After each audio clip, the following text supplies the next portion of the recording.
Luto na naman po ang recipe natin for today, pork picadillo. Masarap po yan. Itsura pa lang nakakatakam na. Kung gusto nyo pong malaman kung paano natin yung niluto, gaya ng dati, tara, samahan nyo ako.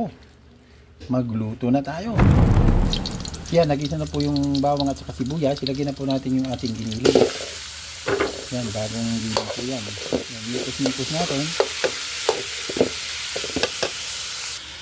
Yan, haluin lang natin ng haluin hanggang sa mag-iba na ang kulay. Yan, kulang pa sa gisa, kailangan ang iba ang kulay lahat, yung iba kasi kulay karne pa, kaya sige, haluin lang natin.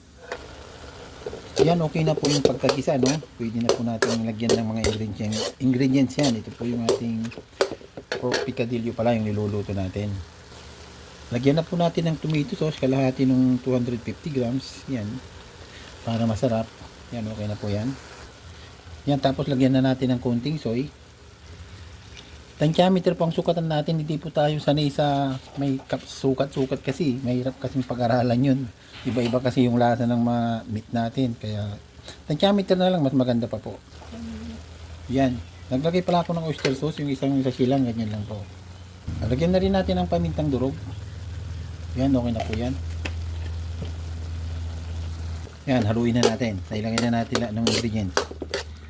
Haluin na po natin. Yan lang. Tapos, tatapan natin yan mamaya para lumambot yung ating meat. Yan, lagyan natin ng konting MSG. Yan, iba talagang lasa pag may ganyan. Para lalong sumarap, lagyan po natin ng pineapple juice. Optional po to kung gusto nyo mag-live, pwede. Kung hindi naman, hindi. Pero mas masarap talaga pag may pineapple juice. Lalo na pag may mga kids na kakain. Yan, okay na po. Ilagyan na natin yung carrots kasi malambot na po yung ating meat. Lalagyan natin yung mga gulay para lalong sumarap. Yan, tapos okay na, haluin natin. Tapos ilagay pa natin yung ibang ingredients dyan. Tapos natin halu-haluin. Ilagay na po natin yung ating patatas.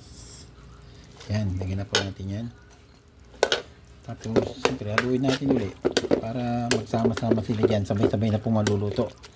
Yan, halo na po natin. Hintayin na natin kumulo.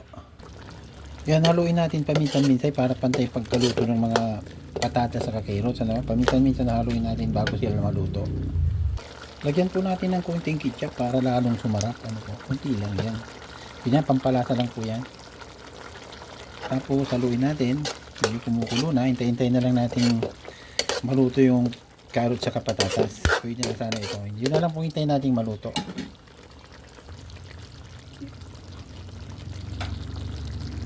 Yan, malapit nang maluto. Tikman natin. May kulang pa pala tayong hindi na ilagay, no? Kailangan na natin ng konting tamis.